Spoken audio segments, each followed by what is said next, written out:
Hello అండి. Welcome back to my channel. సాధారణంగా మనం అమ్మ వాళ్ళ ఇంటికి వెళ్ళినప్పుడు కూర్చొని తినడమే కదా! చేసే పని అయితే ఏమి ఉండదు పెద్ద. అలాగే అమ్మమ్మ కోసం జంతువులైతే చేస్తుందండి. వెళ్ళినప్పుడల్లా ఏదో ఒక వెరైటీ అయితే కంపల్సరీ చేస్తుంది. చెప్పడం అవసరం లేదు. ప్రతి అమ్మలు ఇంతే కదా!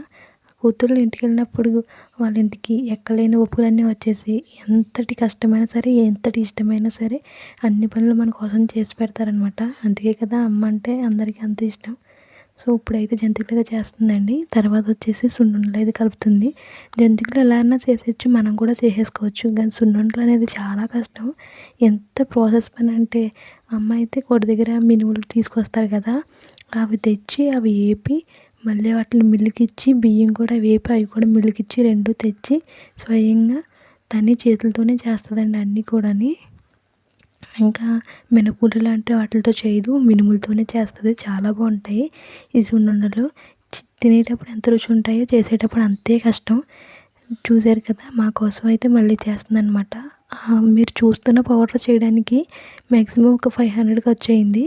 కానీ ఓన్లీ ఆ పౌడర్కి మాత్రమే, దాంట్లో వేసే బెల్లానికి కాకుండా నెయ్యికి కాకుండా, అంటే అంత ఎక్కువ క్వాంటిటీ పెట్టి మంచివి తీసుకొచ్చేస్తుంది. చాలా బాగుంటాయి.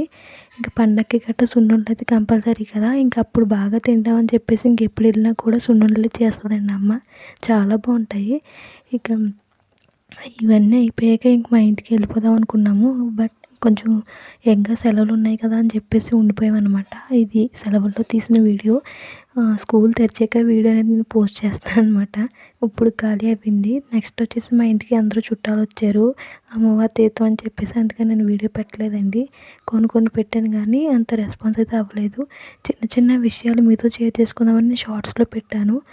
ఇక చాలామంది ఆడపడుచు వదినంటే చాలా హ్యాపీగా ఉంటారు కదా! బట్ మాకైతే అలా కాదు. ఎప్పుడు చూడు నేను ఏదో వాళ్ళు తినేసినట్టు, వాళ్ళ సొమ్మంతా తినేసినట్టే మాట్లాడతారు.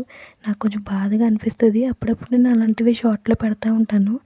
కొంతమంది దాన్ని క్రియేట్ అయ్యి వాళ్ళు రెస్పాన్స్ కూడా ఇస్తారనమాట.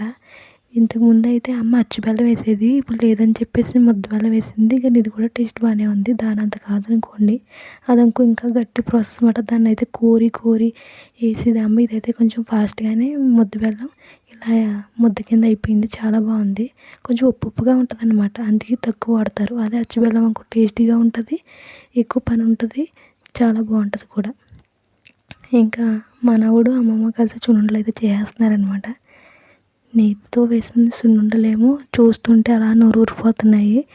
ఇప్పుడు వాయిస్ ఓవర్ ఇస్తుంటే మళ్ళీ తినాలనిపించింది. అంత బాగున్నాయి. ఇక సున్నుండలు అయిపోయాక chapati with chicken curry combination అయితే అదిరిపోద్ది కదా! నాకైతే చాలా ఇష్టము ఈ 2 కాంబినేషన్. నేను ఆల్రెడీ షార్ట్లో కూడా పెట్టాను కదా! ఈ 2 కాంబినేషన్ పూరీలోకి కూడా బాగుంటుంది. ఇక అలా అయితే మొత్తం కానిచ్చేసాక ఇంక ఇంటికైతే తీసుకురావడానికి బోల్డన్ని లాటో చాక్ పైస్, డైరీ మిల్క్స్ ఇవన్నీ నేనే కొనుక్కున్నాను అనమాట. ఇంకెలాగే ఇంటికి వచ్చాక మళ్ళీ బయటకు వెళ్ళడానికి ఉండదు కదా అని చెప్పేసి, మాది పల్లెటూరు, అస్తమాట్లు వెళ్ళడానికి ఉండదు, వెళ్ళినప్పుడు ఒకసారి తెచ్చుకోవాలని. అందుకని ఇలాగే ఒకసారి కొనుక్కు తెచ్చుకున్నానండి.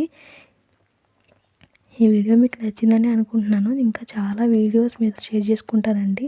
ఇక మా ఆడపడుచు వదిన గోల కూడా మీతో షేర్ చేసుకుంటాను. అందరూ ఒకేలా ఉంటే అనుకోవడం ఎందుకంట. నాకు వీడియోలో ఇన్స్టాగ్రామ్లో చూసినప్పుడు ఎంచక్క ఎలా ఉంటే ఎంత బాగుందో ఆడపడుచు వదిన గారు అనిపిస్తుంది. బట్ అలా ఉండరు చాలామంది. ఎందుకో తెలీదు. నాకు కూడా ఒక సిస్టర్ ఉంటే బాగుండు అనిపిస్తుంది. బట్ నాకైతే లేదు. Thank you so much for watching my video అండి. ఇక లాస్ట్ అయితే అమ్మ వాళ్ళు ఇచ్చిన కట్నం తీసుకుని బయలుదేరి